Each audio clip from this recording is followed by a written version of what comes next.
هر صبح یاسمن با فروش سقیچ آغاز می شود. این دختر 11 ساله نانآور خانواده 11 نفری است.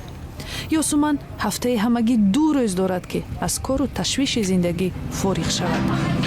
آن هم در اینجا مرکز هنری گیتار نوازی. من به گیتار بسیار ذوق زیاد دارم و گیتار بسیار خوش دارم. وقتی تو گیتار یاد گرفتم میخوایم با طفلا گیتاری باید بتونم استاد گیتار شم. لانی کورتزولا یک نوازنده مشهور امریکایی مرکز آموزش گیتار را در کابل باز کرده است. شاگردان دیگر این هنرمند امریکایی هم دختران میده فروش کوچه‌های شهر کابل هستند.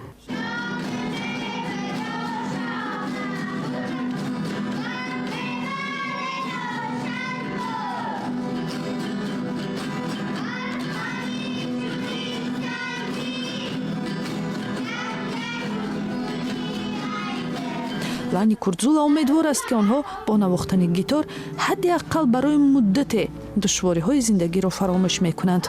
شاید هم روز این هنر برایشان یک منبع خوبی درآمد می‌شود. زمانی که کودکان بیشتر می‌آموزند، دیگر کودکان را آموزش می‌دهند. در آن زمان با آنها به حیث معلم معاش می‌دهیم.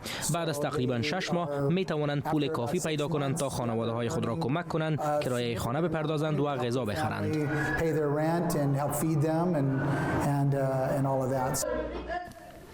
برای یاسمن مرکز گیتار نوازی یک مکان فراغت و دلخوشی هم است. میگوید در همین جاگاه درباره بنیاد آینده بهتری فکر میکند. اما تا رسیدن به آن روزها یاسمن باید کار را ادامه داده مشتری ها را برای خرید مالش تشویق کند.